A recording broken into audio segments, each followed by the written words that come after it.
Bien, como les hemos dicho antes, vamos a hablar del campo, pero el campo no desde la perspectiva de los ganaderos, de los sindicatos, una perspectiva más amplia. Lo vamos a hacer con Jesús Arango, economista, fue profesor de Economía Aplicada muchos años en la Universidad de Oviedo, formó parte como consejero de Agricultura en el gobierno ya de la preautonomía con Rafael Fernández, luego en la autonomía con Pedro de Silva, y más tarde tuvo la experiencia de gobierno desde la Administración Central, siendo secretario general de Estructuras Agrarias y más tarde secretario general de Empleo dentro del Ministerio de Trabajo y Seguridad Social. Todo ello en la etapa de Felipe González. Muy buenas noches, señor Arango. Bienvenido a La Lupa. Buenas noches. Si le parece, vamos a hablar, empezando sobre la propiedad del campo. ¿Qué espacio ocupan en Asturias los montes comunales, vecinales, todo lo que es de propiedad colectiva? Bueno, ese es un elemento llamado montes comunales de forma imprecisa, pero yo una investigación que hice, pues habrá 3 o 4 años, y publiqué un libro, al final llego a la conclusión que estamos en torno a las 500.000 hectáreas, es decir, casi el 50% de Asturias tiene algún problema de definición de propiedad, en gran parte. Y claro, ahí en ese término, las comunales, pues está desde los montes que son del Principado, antes del Estado, están los montes de las parroquias rurales, están los montes vecinales en mano común, que es una forma privada, pero de propiedad colectiva, hay una equivocación ahí, es montes privados de propiedad colectiva. Están los proindivisos, que son antiguos montes que eran pues, de un monasterio o una casa noble y que con la desamortización fueron adquiridos por los vecinos y funcionan como una propiedad tipo romana por cuotas. Y están los montes de los ayuntamientos, que tienen 2 vertientes, los que se llaman de propios ayuntamientos, los ayuntamientos pueden hacer lo que dentro de la legalidad, destinarlo al uso que crean, y los llamados montes comunales típicos, que son aquellos que la propiedad es del ayuntamiento, pero el uso es de los vecinos de un pueblo o de varios pueblos. O sea, y entonces, ¿qué pasa? Que en la práctica no hay una distinción, porque todas esas fronteras se han borrado, o bien por consorcios después de la Guerra Civil, o bien por falta de inscripción en la propiedad, o bien porque se ha ido perdiendo en las herencias las cuotas y el monte queda pues, por ahí poco definido. Para daros una idea de lo que estamos hablando, de esas 500.000 hectáreas que yo logré estimar manejando el catastro, porque en el catastro, por ejemplo, de la propiedad, pues, todos estos montes pues, figuran con nombres rarísimos, pues, todavía comunal de Estado, que es una cosa absurda, o monte de patrimonio forestal del Estado, que el patrimonio forestal del Estado ya desapareció pues, antes del año 70. Es decir, que hay un desbarajuste entre el registro en el catastro, la propiedad y el uso de esos montes. Y eso a veces tiene importancia muy grande. Por ejemplo, un monte puede ser definido como proindiviso y en ese caso paga contribución. Pero si está definido, declarado como vecinal en mano común, que es un monte privado también, pero con otras restricciones, en ese caso está exento. ¿En qué concejos están más localizadas? En todos los concejos de montaña, en general. Por ejemplo, hay pues no sé, del orden de 10, 15 concejos donde más del 75% de la superficie municipal es propiedad comunal en sentido amplio que hablábamos antes. Es decir, que es una propiedad que originariamente es de los pueblos, pero que con el nacimiento de los municipios en la Edad Media pues fueron trasladando la propiedad al municipio, aunque el uso siguió de los vecinos. Entonces, pues bueno, hay, pues, por poner ejemplos, Somiedo, Ponga, Cabrales, Grandes de Salime, son concejos que están, pues el 75-80% de su territorio está en el ámbito de la definición de propiedad. ¿Qué pasa? Que muchas veces esa propiedad, cuando es propiedad del ayuntamiento o es un comunal, pues está gestionada por la Consejería a través de una figura que se llama los montes de utilidad pública. Pero eso no es una forma de propiedad, sino es una forma de protección, teóricamente protección, de la gestión. Y entonces, en ese caso, la gestión la tiene, en este caso, el Principado, y no el ayuntamiento ni los vecinos. ¿Qué aprovechamiento se está dando a esas 500.000 hectáreas, digamos, en líneas generales? Bueno, en líneas generales hay una parte, porque la palabra monte en Asturias la gente lo identifica pues, con árboles. No. La palabra monte son espacios donde hay árboles y sobre todo pastos. Históricamente fueron pastos. Y hay concejos donde el aprovechamiento de pastos, por poner un ejemplo, pues Somiedo pues, es importante, pero desde el punto de vista, por ejemplo, de la madera es escasísimo. Yo hice un estudio sobre Somiedo hace unos años. Y, por ejemplo, las cortes de madera en Somiedo eran 0 en los últimos 15 años, cuando el potencial que tiene, aparte de que sea parque regional. Yo creo que es compatible un uso y gestión adecuado del monte con ser parque regional. Y así, pues, si uno va a Suiza o va a cualquier país donde el tema forestal es importante, pues se ve que hay un cultivo de la madera, hay entresacas, hay cortas y hay bosques que están cuidados y que dan rendimiento. Entonces, en general, pues el cultivo es muy bajo. Yo miraba el otro día las estadísticas de corta de madera, pues las de montes públicos, o sea, montes comunales en general, pues no llega el 10% de las cortas de madera de Asturias, que son bajas, pues solamente el 10% son de estos montes públicos, que son la mitad del territorio de Asturias. Es un indicador de la baja intensidad del aprovechamiento forestal. ¿Esto es así, por ejemplo, en Galicia? En Galicia es distinto. Es que yo veo muchos camiones de madera, muchísimos, viniendo a Galicia. Bueno, vamos a ver, en Galicia es muy distinto porque, aunque tenemos una tendencia a compararnos con Galicia, somos geográficamente muy diferentes. Asturias tiene el 90% de su superficie declarada zona de montaña de efectos comunitarios. Sí. En Galicia debe ser el 30 y pico, el 40%. Entonces, digamos que en Galicia los terrenos, el problema no es de terrenos inclinados como en Asturias, sino de terrenos desaprovechados. En Galicia el problema es de la propiedad de los montes vecinales en mano común. Es decir, de hecho, la figura vecinal en mano común surgió en Galicia, con las audiencias gallegas, como una forma de devolver los montes a los pueblos. ¿Por qué Galicia tiene más eso? Porque tiene, por un lado, un sector, el sector que en Asturias también es importante, del eucalipto, por la franja costera, y después que tiene un aprovechamiento mucho mayor que nosotros del castaño. Nosotros el castaño tenemos montes de castaño, pero cada vez las cortas de madera de castaño se han reducido en los últimos 15 años a la mitad. Y desde luego los montes de castaño en Asturias, desde el punto de vista de cultivo forestal, están totalmente abandonados. Es decir, no hay producción de castaño, pero pues como antes se destinaba a las duelas, no hay producción de castaño para tablón. ¿Por qué? Porque no se hacen entresacas ni se cultiva el castaño. Entonces, si hubiera digamos, un aprovechamiento normal de esa madera, ¿esto generaría empleo de una forma muy perceptible? ¿Fijaría población en el territorio? Yo soy de los que creo, y cuando escribí el libro hice hasta unas propuestas al final. La primera propuesta era que la Junta del Principado crease, el estilo que hacen los ingleses, una comisión para estudiar este tema, porque la primera cuestión que nos tenemos es que hay una falta de conocimiento de la confusión jurídica que hay y de la entidad y la importancia que significa este tema. Es uno de los grandes pilares para el futuro de Asturias si se toma la decisión de poner en marcha esa superficie. El primer paso es aclarar el tema de la propiedad. Yo soy partidario de no gastar dinero, porque se han gastado muchos miles de millones de las antiguas pesetas y ahora de euros en hacer plantaciones y, por ejemplo, el caso de Ibias, en la época de la posguerra, pues que fueron todos quemados por los incendios. Mientras que no se resuelva el problema de la propiedad, se aclare, se pacte, y eso es un tema muy complicado de hacer, porque hay muchos conflictos que vienen de siglos. Es un tema para muchas legislaturas, no es un problema de un programa por una legislatura, sino probablemente aquí hay trabajo para 30 o 40 años, porque hay que empezar monte a monte, concejo a concejo, ver en qué sitios hay conflictos, en qué sitios no hay. Y un tema fundamental es ligar la riqueza del monte a los vecinos. Es decir, el hecho de que tú, por vivir en un monte, participes directamente en los ingresos, como pasa en Soria, en los ingresos del monte.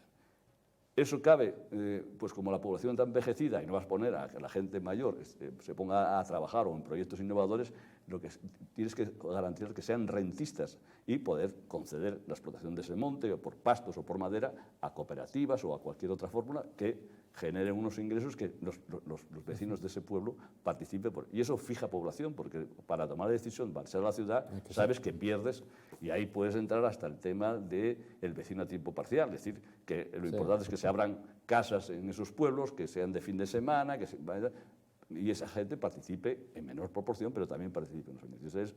Para mí es una política de fijación de población y sobre todo una política que va a muchos años. Primero, desde el punto de vista político hay que aclarar, y yo creo que hay que hacerlo desde un organismo autónomo específico, aclarar todo ese proceso, ir concejo por concejo estudiando monte a monte, y después introducir técnicas forestales nuevas, novedosas, para sacarle rendimiento a la madera en Asturias y a los cultivos forestales que, repito, la gente dice árboles autóctonos, y la mitad de esos bosques no sirven para nada. ¿Por qué? Porque la naturaleza, si la dejamos funcionar, no es la que genera los bosques que uno ve en Alemania, en Suiza o en Austria. Hay, en cuanto se rasca un poco, hay muchas veces conflictos, quizá porque son las cuestiones emocionales, entre vecinos y ayuntamientos. Se dice, no, esto es de los vecinos, no puede el ayuntamiento hacer lo que quiera. Un poco lo nombraba en los distintos tipos de propiedad en los que hay. Es que los comunales, el uso es de los vecinos. Entonces ahí hay un conflicto, por ejemplo, un conflicto que se puso de manifiesto en el occidente de Asturias con el tema de los molinos eólicos. Hasta ahora muchos de esos montes, pues, con la despoblación y la migración, pues estaban por ahí, no daban muchos problemas, incluso pues hicieron consorcios. Pero claro, ahora ha surgido el tema de los molinos eólicos y que las empresas pagan una renta por instalación, pues hubo bastantes juicios de reclamación de antiguos montes, que eran montes privados, que habían comprado los vecinos, pero que después de la guerra civil, por acuerdos de los ayuntamientos y una ley hipotecaria, pues pasaron de los vecinos a ser un consorcio del ayuntamiento. Por ejemplo, se dice que en Llanes, el alumbrado de Llanes, se dice, yo creo que es un poco leyenda, se pagó con los ingresos de los consorcios de los montes de los pueblos. Sí. Entonces, esos procesos judiciales en muchos casos se han ganado y los vecinos han recuperado la propiedad. Eso plantea que si la administración no es colaboradora, muchas veces que ganas el juicio, pero el monte está dentro de un monte más amplio, el delimitar el monte, el reconocer quién son esos vecinos, porque desde hace 100 años el monte dejó de ser de los vecinos y imaginemos que eran 50 vecinos por 4 generaciones, estamos hablando ahora a lo mejor de 1000 propietarios, y localizar 1000 propietarios que marcharon del pueblo, es decir, que hay muchos problemas para ir solucionando, pero que se pueden solucionar. Es decir, con un organismo que se dedique a ese tipo de cosas, se pueden solucionar. ¿Y no cree que aquí hay dos problemas a la hora de buscar rendimiento? Una parte, ¿para qué lo vamos a engañar? Conflicto con los ecologistas, aunque sea una labor susceptible de mantenerse un espacio natural, como usted decía, con lo que es sacar una productividad de la madera. Bueno, aquí en cuanto se intenta hacer algo... Sí, es una vieja historia... Una vieja historia que es, por un lado, la posición de los ecologistas en ese tema y, por otro lado, de una administración que ha sido bastante poco eficiente en la gestión de los llamados bosques de especies autóctonas, que son casi todos montes de utilidad pública. El hecho de que no se haya dedicado a la gestión de ese monte. Entonces se ha llegado a casi una especie de consenso poco fundamentado de que lo mejor que se puede hacer es dejar que el bosque crezca y no cortarlo, no intervenir. El paradigma en Asturias es Muniellos. Bueno, yo conocí a algún técnico que decía que dejar un espacio sin intervención conduce a la degradación más que al tema. Y de hecho, pues, el tema es ¿qué queremos que convierta todo ese espacio? ¿En una selva o en un bosque manejable que dé rendimiento y que sea compatible con el mantenimiento? Yo soy de los que digo, y lo he dicho más de una vez, que frente a la posición urbana ecologista, que descubren el medio rural de repente y a los fines de semana, pues yo defiendo, porque vivo en un pueblo y sé lo que es vivir en un pueblo, defiendo la posición de que en estos momentos la especie en extinción es el campesino y no el oso. Y entonces son dos filosofías de la vida. Sí. Yo creo que el paisaje de Asturias no lo ha hecho la naturaleza sin abstratos, sino lo ha hecho miles y miles de horas de generaciones de campesinos con su trabajo incesante en una región que 2/3 de su territorio son pendientes de más del 30%, donde se necesita trabajo y donde las figuras que hemos visto a lo largo, ¿no?, hasta épocas recientes, de segar un prado atado a una cuerda, pues están ahí. Entonces, en la medida que el campesino desaparece, ese paisaje está en peligro de extinción tal como lo conocemos. Y vamos a pasar probablemente del espacio verde, el verde se acaba. El verde a lo que llamo yo el desierto marrón. Sí, el verde se acaba. Entonces, es decir, ahí, ¿qué pasa? Que, bueno, pues que los gobiernos tienden a entender, en la medida que han dejado muchas veces de gobernar pensando en los principios, en lo que creen que deben ser, sino en las encuestas, lo que opinan los ciudadanos, como la opinión urbana, en este caso son mucho más que los que viven en el campo, acaban predominando ese tipo de políticas, de gestos hacia la opinión urbana, ecologistas, es decir, a veces de llamar a una señora denunciando que pasa un camión con madera de castaño como si eso fuera un delito. Es decir, que yo creo que ahí hay un debate político donde algunos pensamos que desde el espacio rural, desde el campo, había que reforzar esa visión distinta del espacio urbano. El otro problema lo nombró usted varias veces, que yo creo que es un problema tal como usted los pone, cómo se podría resolver. Viendo lo difícil que es tomar decisiones en la vida pública, es todo ese desentrañar y desmadejar esa propiedad colectiva, a veces anónima, ir asignando nombres, ir asignando propietarios. papeles que no hay, citar a mucha gente. Es una labor ciclópea. Muy difícil, pero bueno, en política no hay nada fácil. En principio, si tú quieres cambiar, los cambios no se pueden producir sin conflicto. El caso es que tú tienes que buscar una salida y creer que esa es la vía que hay que hacer. Y es un tema de bastantes años. Hay que buscar primero cómo lo organizas administrativamente. Yo creo que ese es un tema tan importante que afecta a muchos concejos de Asturias en su porvenir y en su espacio, que requiere un organismo autónomo donde haya un presidente de ese organismo autónomo dedicado fundamentalmente, y no es un tema de una legislatura, repito. Yo creo que tenía que haber un pacto por los comunales. Es decir, por eso yo proponía y propongo que la Junta del Principado estudie este tema a través de una comisión donde consulten gente que conozca el tema, se llegue a un conocimiento de la situación, y a partir de ahí que haya una especie de pacto regional, entre comillas, para que esto se encauce, porque esto es trabajo para muchos años. Y cuando uno habla de este tema, que es la mitad de Asturias, está pensando en tener una visión de Asturias, porque yo, en contra de lo que la gente habla, política agraria o la agricultura, yo hablo más bien de espacio rural. Es decir, la agricultura, en el caso de Asturias, fundamentalmente la ganadería, pues hay que racionalizarla, modernizarla. Se ha modernizado mucho más de lo que la gente cree, pero eso no es suficiente para mantener la población en el medio rural. O en Asturias hay una visión de que tenemos que hacer una política radical de descentralización y de que intervención pública, porque el mercado, la tendencia del mercado es a la aglomeración urbana, o nos quedamos con un área central que es menos del 20% del territorio de Asturias y el 80%, más del 80% de la población, y después un 80% del territorio con el 20% de la población envejecida y que se va a desaparecer en los próximos 15 años. Eso es un tema, una muerte anunciada. Entonces, ahí hay que hacer políticas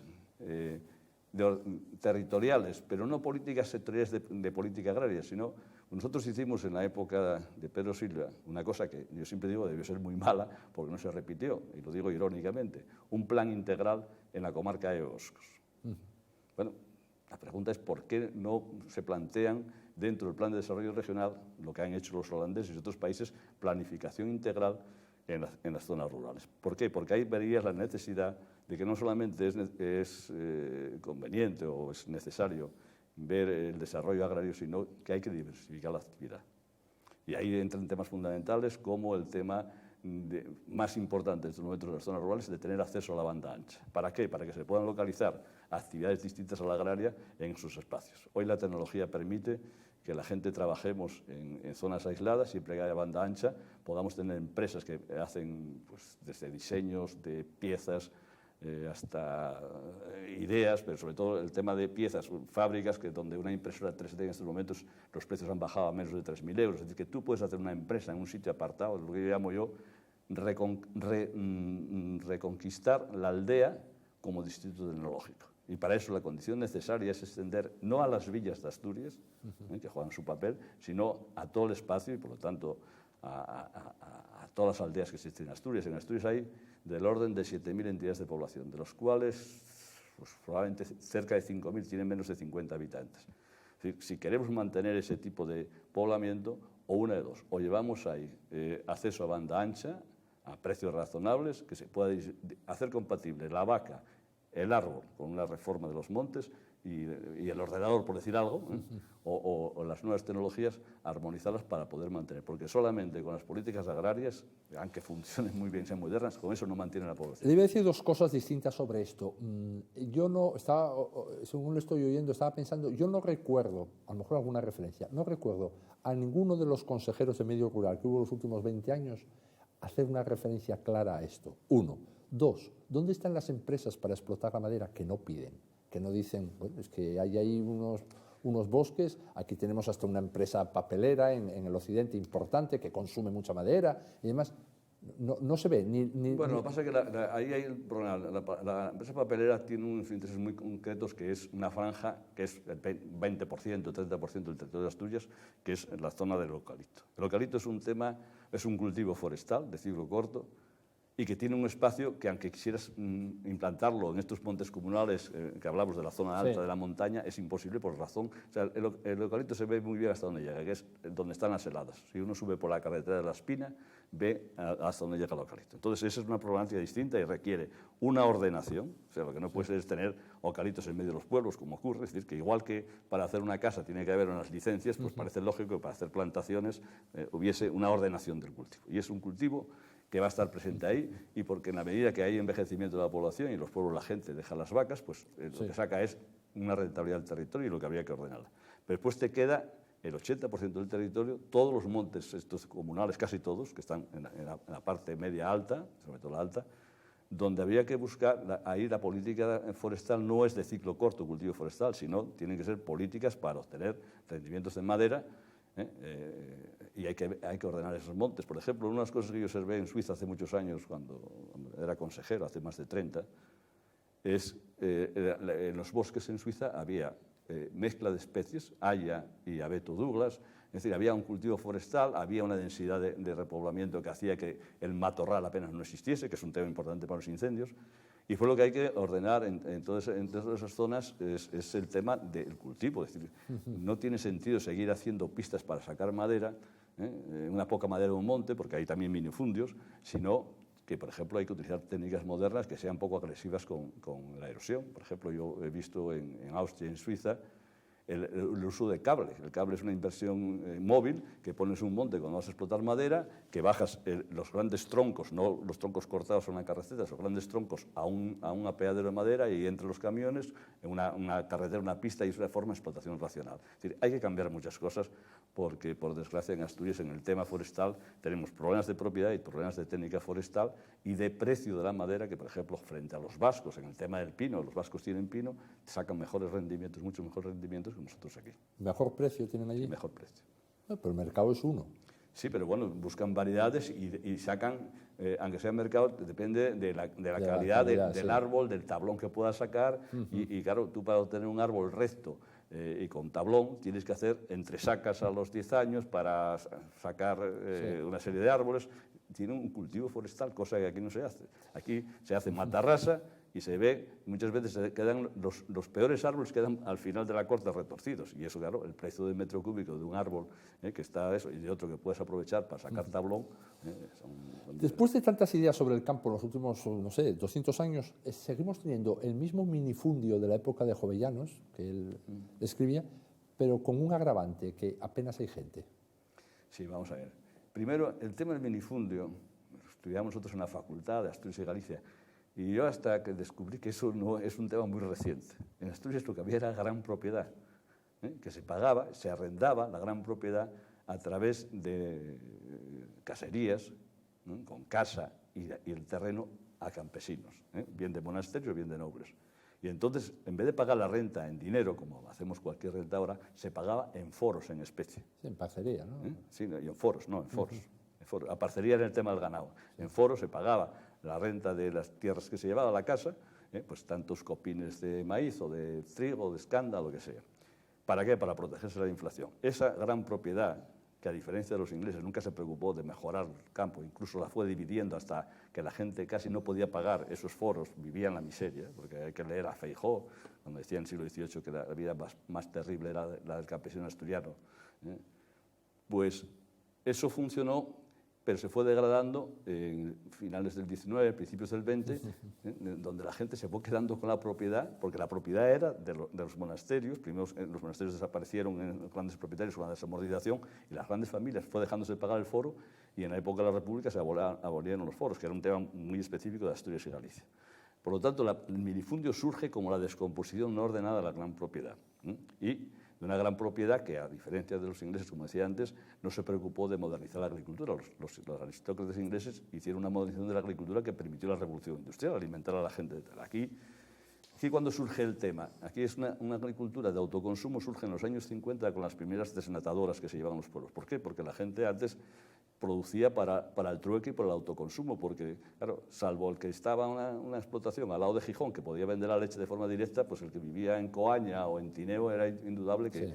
Entonces, ¿cómo fue el primer avance? El primer avance fue que se llevaron las desnatadoras, se sacaba la nata para la manteca y se aprovechaba el suero para el alimento de los cerdos. Surgió después, en el principio de los 60, en la década de los 60, la central lechera y las recogidas. Empezaron las recogidas a funcionar. ¿Cuál fue el otro paso?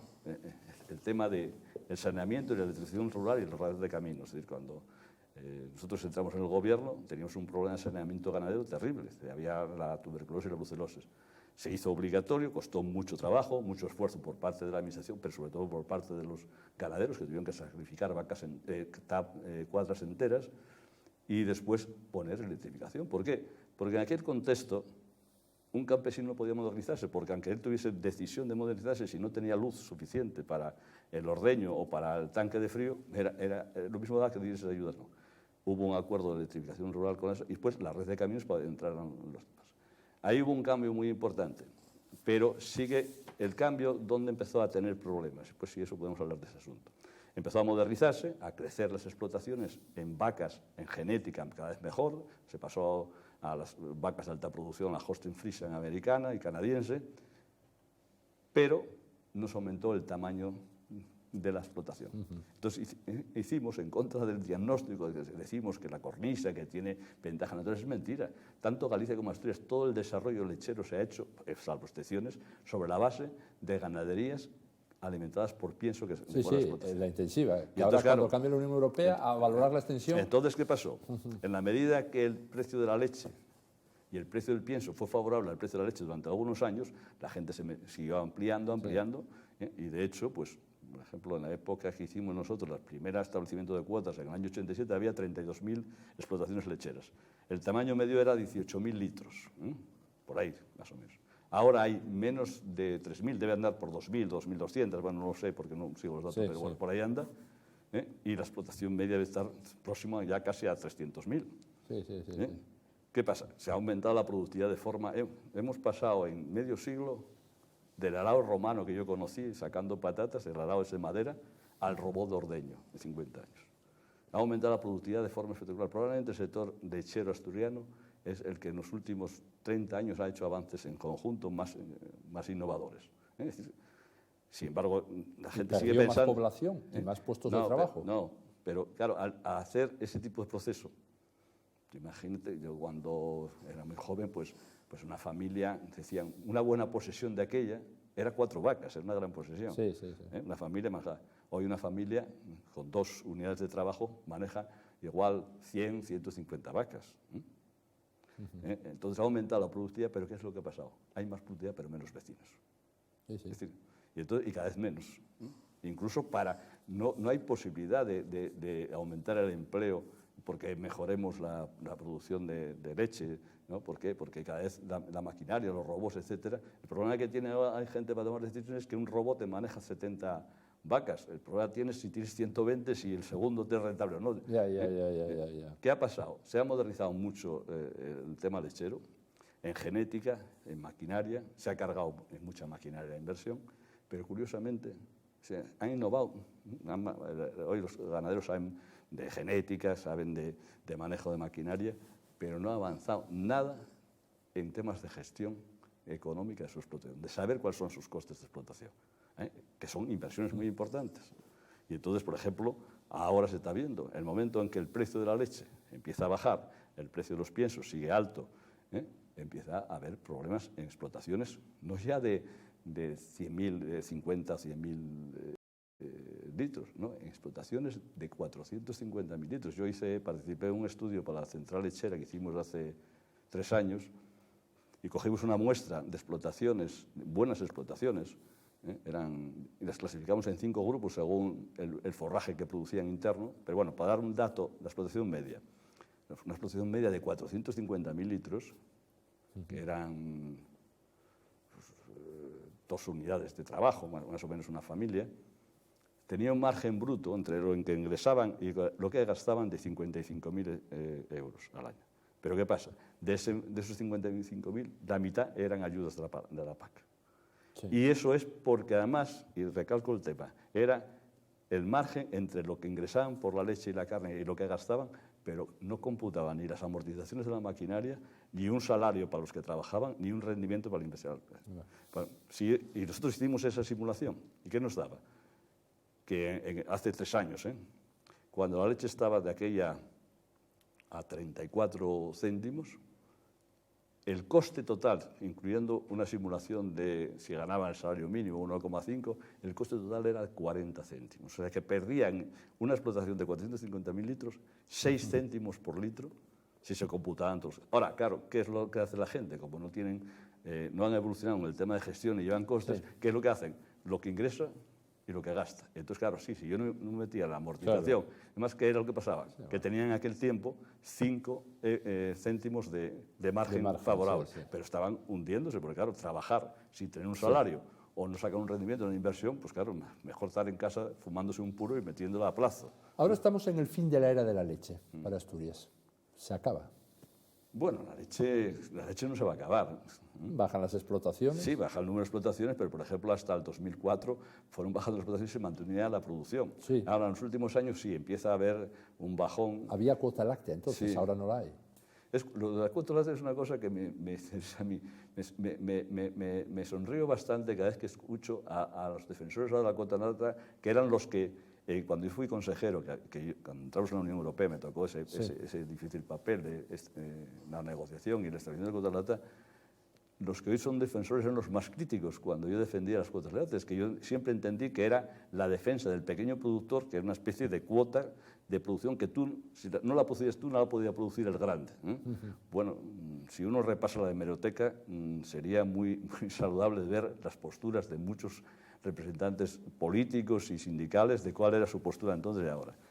¿Qué ocurre? Bueno, el problema ahora de las cuotas lácteas ha desaparecido.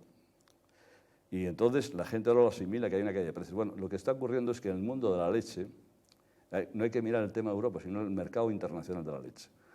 Y ya llevamos unos años en que China está teniendo excesos de producción. Y cuando hablamos de China, un exceso de producción no es hablar de Austria ni de Suiza, porque el consumo de leche en China, no es un consumo que avance a lo que pensaban en la planificación. Y además, culturalmente, ellos la leche no estaba en la dieta.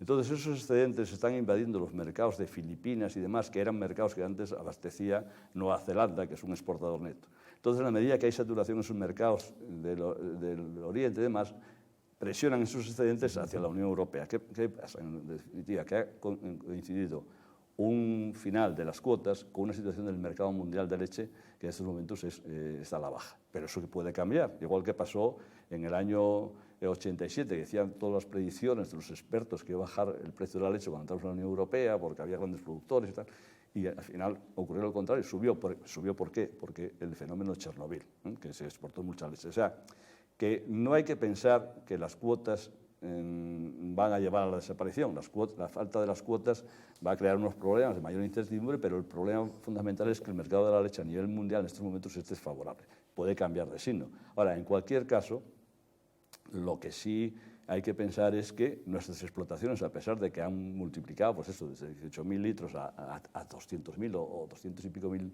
de media, también lo han hecho otros. Los daneses, por ejemplo, que tenían explotaciones de 200.000 o 250.000 litros cuando nosotros en el año 87, cuando nosotros teníamos 18, es que ahora tienen 900.000. Claro. Y, por ejemplo, los daneses tienen una organización cooperativa donde casi toda la maquinaria de la explotación está en la cooperativa y no tiene costes fijos sin amortización, sino que simplemente pagan cuando lo utilizan.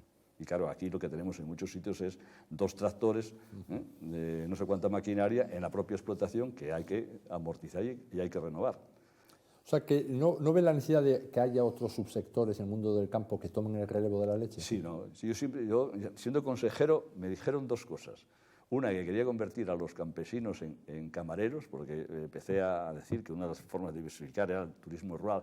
No el turismo rural que después pasó, sino el turismo en explotación, que es otra forma distinta. Yo había visto explotaciones en Alemania que tenían cuentas de explotación bastante más favorables cuando una parte de las instalaciones se dedicaban a turismo, que si hacían una modernización le dedicaban todos a vacas.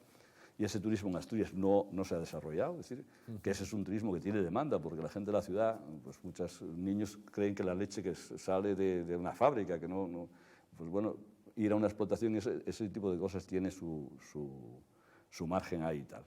Y el otro tema que de aquella época, que hay que reconocer que no ha ido para adelante, es la diversificación en el tema de los cultivos. Desde los pequeños frutos que empiezan a hablar ahora, ya hablábamos nosotros en el año 82, del arándano, la zarzamora, etcétera, el kiwi. Es decir, lo que hay que intentar es, por ejemplo, en las zonas, en las vegas, los espacios llanos, porque el problema que tenemos en Asturias es que el terreno llano en Asturias es escaso, y encima nos lo han destrozado, nos lo quieren destrozar con autopistas muchas veces. Y entonces esas vegas hay que sacarles un rendimiento, hay que dedicarlas a cultivos variados en función de la demanda. ¿Qué ocurre? ¿Qué me dice a mí alguna gente que se dedica a temas del arándano ahora? Pues el problema que tienen, como tienen otras producciones que no tienen la masa suficiente para acceder a los mercados de amplia demanda, como por ejemplo el mercado inglés para mermeladas. Entonces tenemos un problema de tamaños, hay que diversificar y a la vez buscar formas de comercialización. O hacer un tema distinto, es acercar al consumidor a esas pequeñas producciones que es a través del turismo.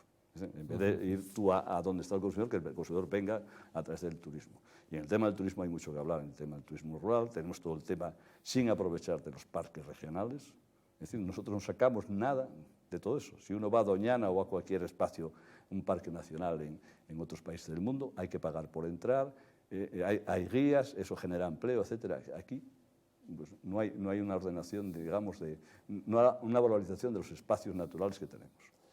Llegamos al final, señor Arango. Muchas gracias por venir, por contestar nuestras preguntas, por hacer todo ese recorrido que hizo en toda esta parte final de la entrevista de cómo era el campo hace nada y hasta ahora, con unos cambios tan grandes que bueno, como usted bien ha demostrado, son mayores incluso que lo que se vivieron en las ciudades o en cualquier otro sector productivo. Bueno, pues muchas gracias por contestar nuestras preguntas. Bueno, pues nosotros ahora hacemos un alto y seguimos con la lupa.